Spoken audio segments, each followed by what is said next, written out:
कहते हैं धूम होता है अंधकार। रात्रि क्या होती है?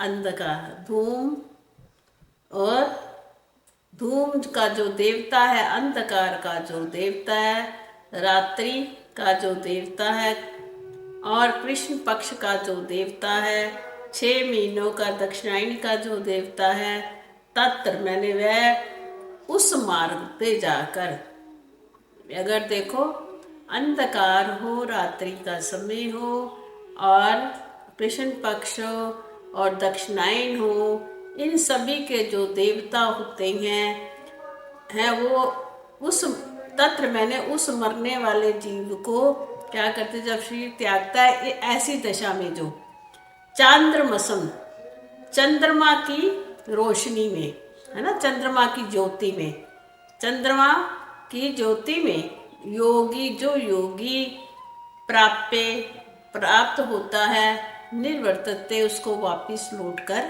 आना पड़ता है। ये इसका साधारण सा अर्थ है। अब मैं तुम्हें इसकी व्याख्या करूंगी। कहते हैं, जैसे कि हमने कल पढ़ा था कि 2 पक्ष होते हैं, एक शुक्ल पक्ष होता है और एक कृष्ण पक्ष होता है। एक दिन होती है और एक रात होती है। कोई भी जीव इस संसार से जाता है तो इसी समय जाएगा, या दिन में जाएगा, या सायंकाल जाएगा, या रात्रि को जाएगा, है ना। और यहाँ पे शुक्ल कृष्ण 2 गतियां बताई गई हैं, और दोनों का जो मार्ग है वो अलग अलग बताया गया। आपको पता ही है सबको। शुक्ल पक्ष क्या है? सूर्य का, जहाँ ज्योति ही ज्योति है। और कृष्ण पक्ष क्या है? अंधकार को संकेत करता है।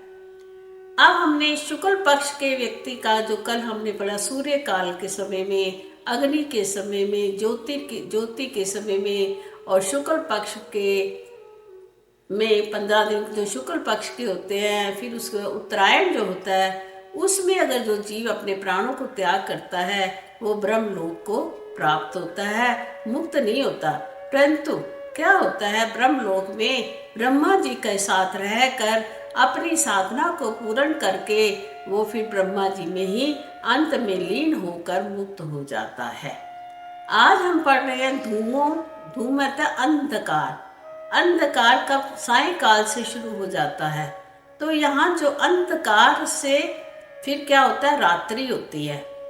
सायंकाल का जितना समय होता है, काल होता है, और उसके पश्चात वो जो है अंधकार का देवता अपनी सीमा को पार कराकर उस जीव को रात्रि के देवता को सौंप देता है। अब रात्रि के देवता की जितनी सीमा होती है और जितना काल होता है उसके पास, उसको वहां पर रोक कर क्या करता है, उसको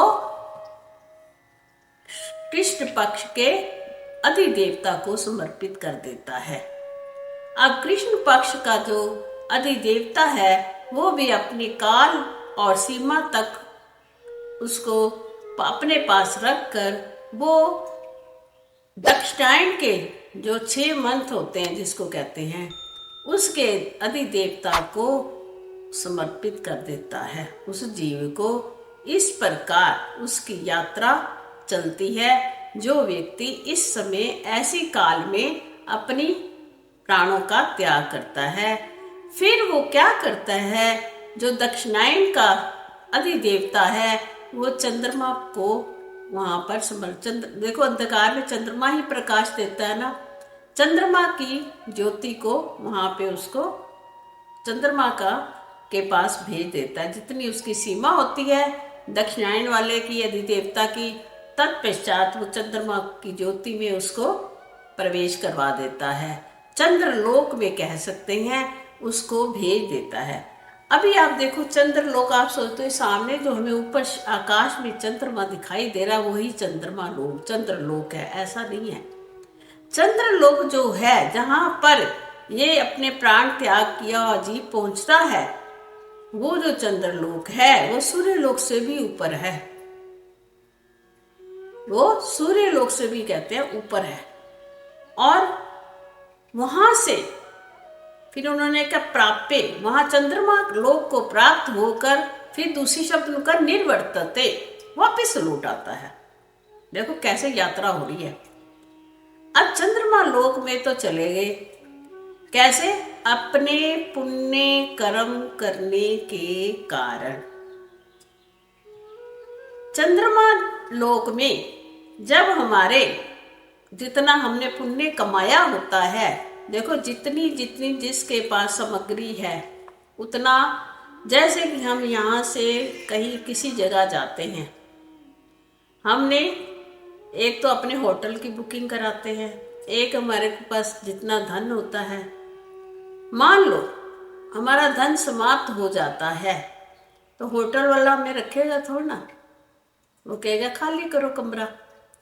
इसी प्रकार चंद्रमा लोक में, चंद्रलोक में जब ऐसे प्राणी जाकर निवास करते हैं तो जब उनके गए किस कारण थे कि उनके पास पुण्य रूपी धन था। अब उनका पुण्य रूपी धन वहां पे खर्चा करते करते समाप्त हो गया, कमाई करी नहीं, कमाई तो कर ही नहीं सकते ना वहां पे बैठकर। स्वर्ग लोक में कमाई नहीं कर सकते, सिर्फ खा सकते हैं। जैसे तुम होटल में अपनी छुट्टियां बताने जाते हो, वहां कमा तो ना सकते हो, चलो अभी अब 4 दिन कमा लेते हैं 4 दिन होटल में और रह लें, ऐसा नहीं ना होता। जितना धन आप घर से लेके जाते हो उतना ही धन घूमने जाने के लिए खर्च करते हो ना, वहां पे कमाई तो नहीं कर सकते ना कि थोड़ा और कमाकर थोड़े दिन और रह लें, ऐसा तो कोई भी नहीं कर सकता। इसी प्रकार जैसे इस लोक में हम अपना धन लेकर किसी भी होटल में अपना कमरा बुक कराते हैं, जब हमारा धन समाप्त हो जाता है तो होटल वाला हमें क्या कहता है, अब आप अपने घर जाइए, होटल का कमरा खाली कर दीजिए।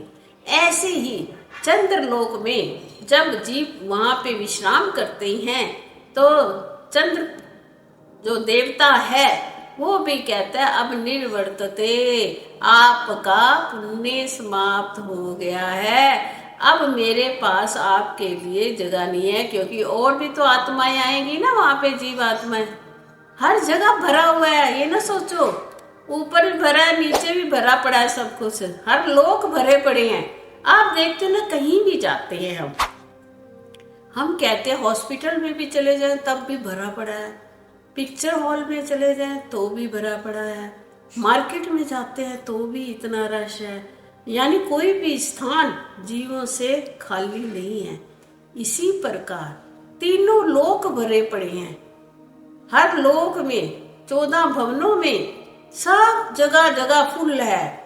जैसे जैसे जिसकी जो जो चीजें होती हैं, पुण्य पाप जो होता है, जिसका खत्म होता है, भगवान उसको मृत्यु लोक में भेज देते हैं। ये मृत्यु लोक में इतना रश हो जाता है, फिर इसलिए अब इन्होंने कहा निर्वर्तते, अब लौट कर कैसे आएंगे भाई? प्रश्न तो यही उठता है ना हमारे सामने, क्या वहां से लौट कर कैसे आया जाए?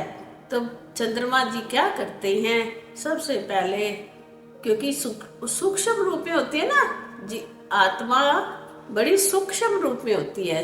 कि कैसे होती है आपको पता? बाल के आगे के 1000वें हिस्से सबको पता है, मैंने पढ़ाया हुआ है।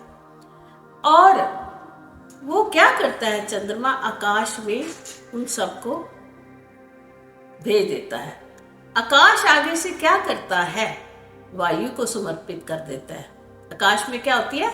वायु, वायु को समर्पित करता है। तो वायु के साथ जो जो देखो वायु कई प्रकार की होती है।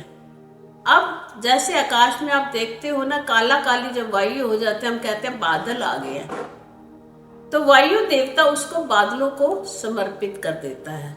जब बादल गरजते हैं, बरसते हैं, तो कहाँ गिरते हैं? वो पृथ्वी को समर्पित कर देते हैं। कहाँ से देखो यात्रा शुरू होती है, कहाँ जाके वो पृथ्वी को समर्पित हो जाती है।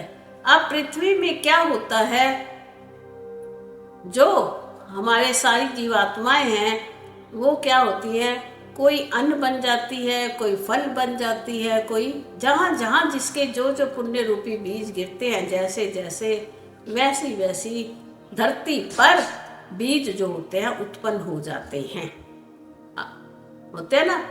तत्पश्चात क्या होता है, उस बीज को से जो फल मिलते हैं, जो अन्न होता है, वो एक पुरुष के द्वारा या एक स्त्री के द्वारा, दोनों ही खाते हैं ना दोनों चीजें, परंतु पुरुष का जो अन्न होता है वो बीज रूप हो जाता है। वो बीज रूप जो अन्न होता है वो क्या होता है, वो स्त्री की योनि में जाता है और फिर वहां पर जाकर क्या होता है, दोनों के संयोग से संतान की उत्पत्ति होती है।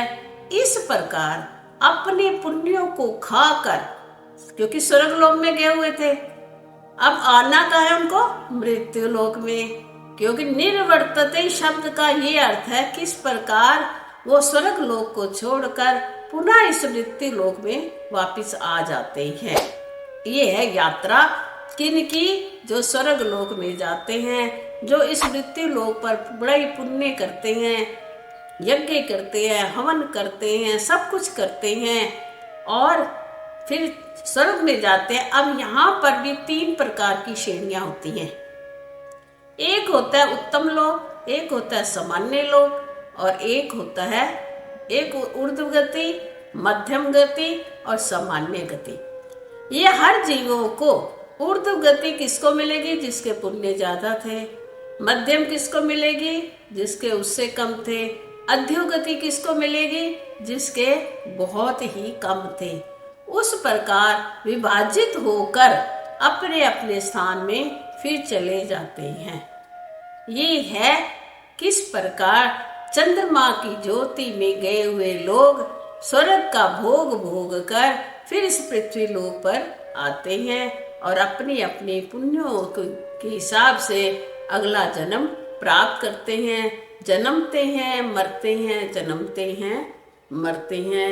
यही इस श्लोक का अभिप्राय था। हरि ओम तत्सत।